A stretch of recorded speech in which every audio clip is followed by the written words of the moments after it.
Hi guys, a very warm welcome. And in this video, we are going to talk about various different Amazon database services.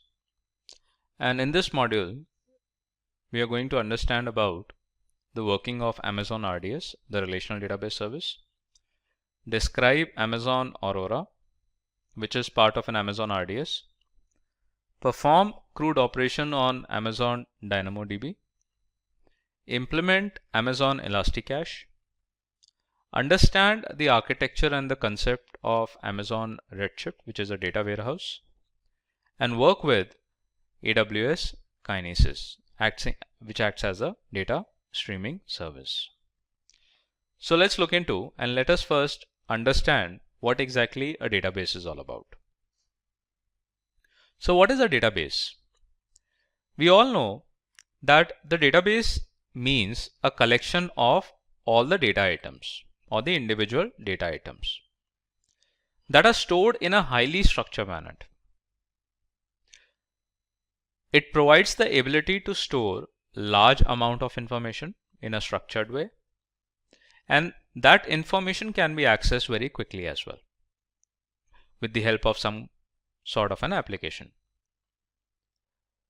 It lets user to share information at different location also, and the database services that the AWS provide ensure the security of the data also. When we do the categorization of the databases, generally it is divided into two parts. One is a relational database and the other one is the non-relational database, or you can call it as an SQL database or a no SQL databases. So generally the relational databases are the SQL or structured databases, and non-relational databases are no structured or semi-structured databases. Now we are going to understand the different types of AWS database services which are offered by the AWS. So RDS, which stands for Relational Database Service, is one of them. It is a managed relational database service. It handles the data in a structure and a tabular form, and mostly you're going to find database engines that you need to select when you work on the RDS. Like you have to select if you're going to work on Microsoft SQL, Oracle SQL, Postgres, MySQL, likewise. Whereas on the other hand, the Dynamo database or the DynamoDB is just like a MongoDB or Cassandra.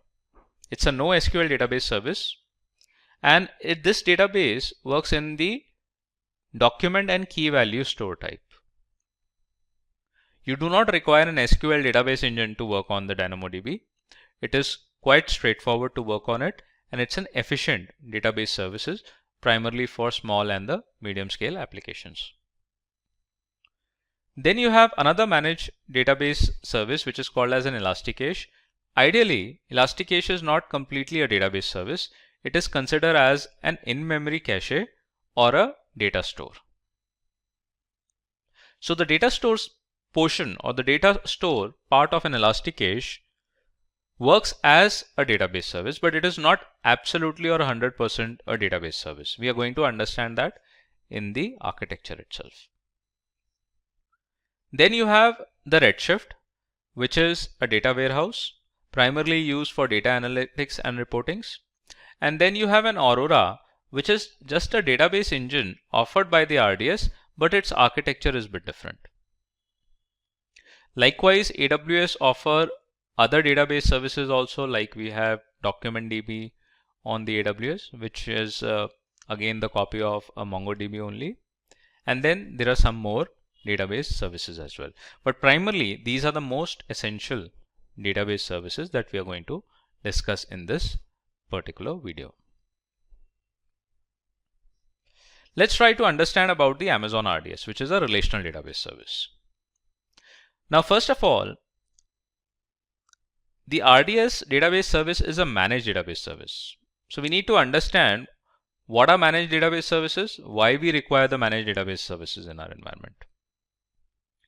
So for example, you can see this guy, and when you select a database to be installed on the on-prem environment, or let's say in the customer location, then everything needs to be managed and optimized by the admin or the database administrator. So let's say this guy is a database administrator and he has to take care of each and everything. That includes powering up the server, racking and stacking the server, server maintenance, operating system installation, database software patches, database backups, high availability, scaling, app optimization, and many more. So entire responsibility is on the data center and its staff. So in case if there are any failures, any upgrades that are required, scalability that is required, everything needs to be done manually. Then there is another concept. We can move the databases from the customer data center to the AWS also with the help of an EC2 instance. So what we can do is we can create one EC2 instance, and on that EC2 instance we can install the database engines according to our requirement. But in that case, above OS installation, that is from OS patches till the app optimization, all the things has to be managed by the administrator. All those things that you can see in the red will be taken care by the AWS, but rest of the things would be managed and taken care by the administrator. So again, there is a lot of tasks that the admin has to do. Again, the redundancy, availability, upgrades and all those things, backups, they all have to be done manually. Now, why manage database services? For example, RDS that we are going to understand is a managed database services. In that case, almost everything will be managed and taken care by the AWS in the backend. We just have to specify the AWS that we are looking up for scalability, we are looking up for the high availability, we are looking for the backups likewise. What the admin has to do is, the admin has to just optimize the application with the database.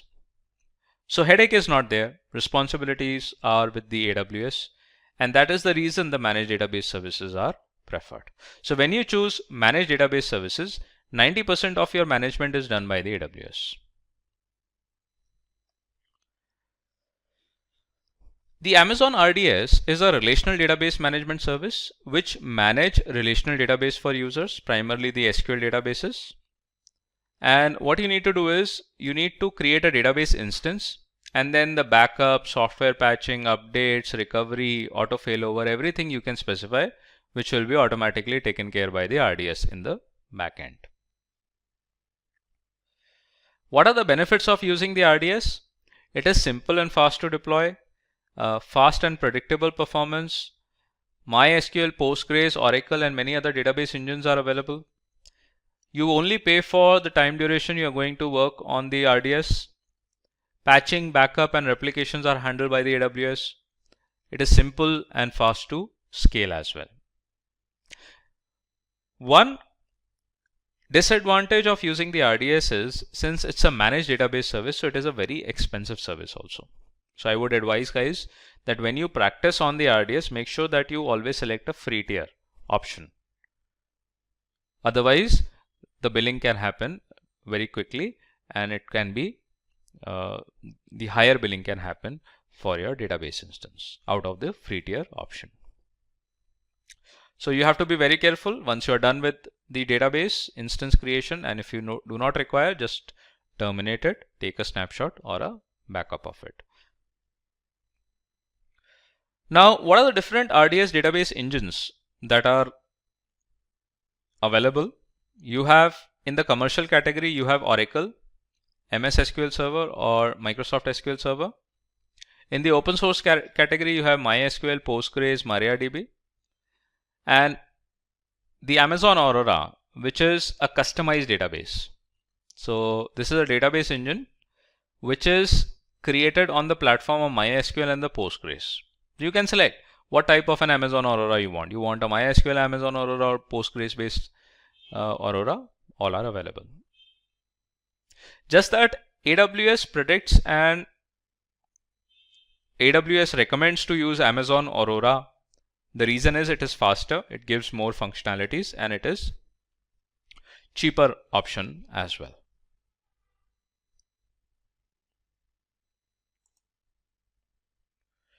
Now coming to the RDS database instance, how do we have to work on the RDS database instance?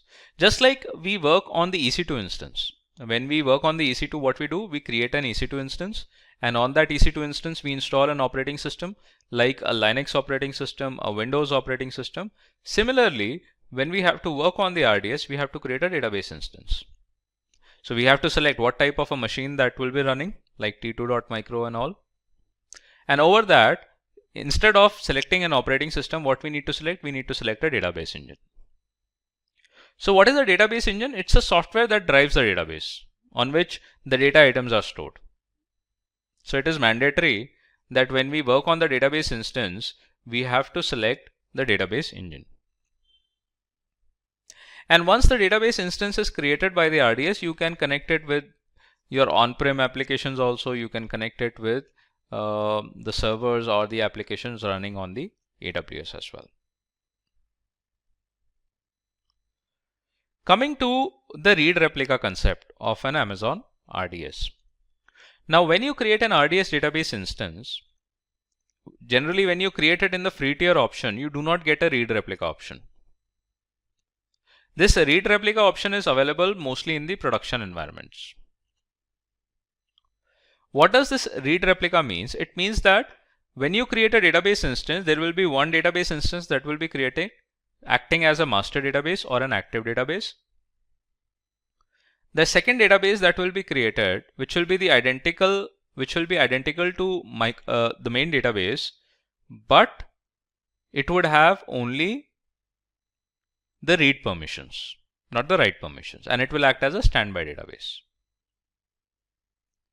Now in this case, when you create a read replica option, the master database has an option of read and write. That means any new data can be written only on the master database, but because of a asynchronous replication that keeps on happening between the master database and the read replica database, you can read the database directly from the read replica database also, but you cannot write any new data on it. Now what is the benefit of working on a read replica database? The benefit is obviously if a master database fails, you have a secondary option which is a read replica database, and you can get the data from the read replica database also. And the auto failovers, like if the master database fails, automatically the secondary database becomes the active one, and this auto failover procedure will be initiated by the RDS itself. Definitely there is going to be a downtime, and you can expect some seconds of downtime also, and during that downtime there can be some data loss. So to work on the read replica database, first of all what you need to do, you have to select a high availability based database service or database instance, where you can have one as an active and the other one as a standby database, and then you convert that standby database to a read replica database so that it gets the read permissions. Now guys, where exactly you can use the read replica database in the real-time scenarios? There can be many scenarios where you can use it. Let's say instead of putting much load on the master database, you can integrate your analytics, you can integrate your reporting tools with the read replica database also. Likewise, there can be many other options where it can be used in the real-time situation.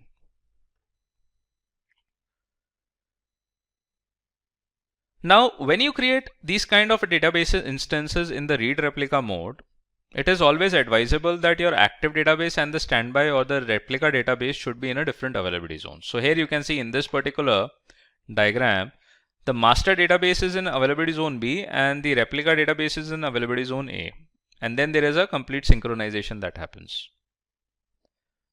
The reason is because if one of the availability zone goes down, still you would have the data from the other instance as well. So it is primarily for the high availability. You should select this kind of an architecture. So what are the common scenarios for database instance failover? Whenever following condition occurs, AWS RDS automatically switches from primary database instance to standby replica present in another availability zones. Now, what could be the reasons? Let's say if a primary database instance fails or the master database instance fails, the secondary one takes over, and this happens automatically. If an availability zone blackouts or an availability zone goes down, in that case also the failover happens. Let's say the database instance type is changed, some maintenance activity goes with the primary database, then the failover happens. If operating system of database instance is undergoing software patching or upgrades, then also the failover happens. And this is automatically initiated by the RDS. We should note that the normal failover time is somewhere between 60 to 2 minutes, and it may extend also. And this may cause some data loss. And so you should plan your database instance accordingly.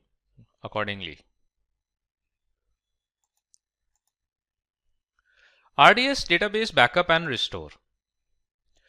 AWS RDS carries the automated backups of your database instances as per the specified backup retention period. You can schedule your automated backups also. Let's say you schedule it for every day at 10 p.m.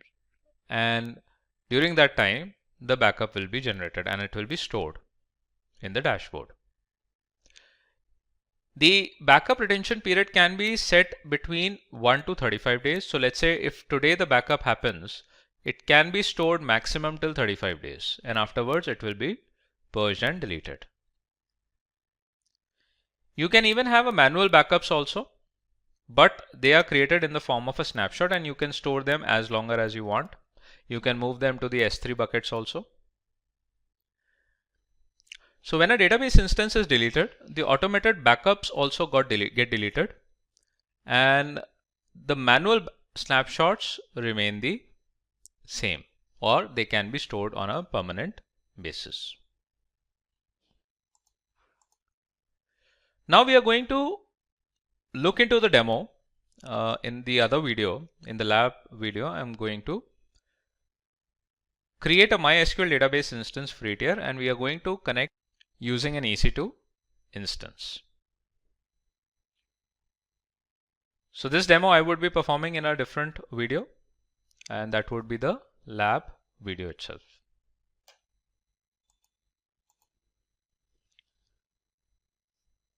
Now coming to the Amazon Aurora. Amazon Aurora is a database engine. Just like we have a MySQL database engine in RDS, Postgres, SQL, MariaDB, or Oracle and MS SQL. Similarly, Amazon Aurora is a database engine that is present in the RDS. The Amazon Aurora database engine is created on the platform of Postgres MySQL based environment. But how the Amazon Aurora is different from Postgres or MySQL? Because in the Amazon Aurora database, when you use an Amazon Aurora database engine, in the backend the data processing happens parallelly. Whereas in MySQL and Postgres, the data processing happens serially. So parallel processing is always faster, and that's the reason AWS claims that Amazon Aurora database supporting MySQL or Postgres environment is 5 times more faster than the open source database engines. And the another benefit of using the Amazon Aurora database engine is that it helps you to create a read replica cross-regionally. Whereas if you do not use an Amazon Aurora database engine, you can create a read replica cross availability zones. That's what we saw in the previous slides. But when you use an Amazon Aurora database engine, then you can create a read replica cross-regionally as well. So I can have a master database in Mumbai region, the backup or the replica database probably in Singapore region. So this way it solves two purposes. One is the high availability purpose and second is the disaster recovery or the business continuity plan as well. So Amazon Aurora database engine is high performance and cost effective as well.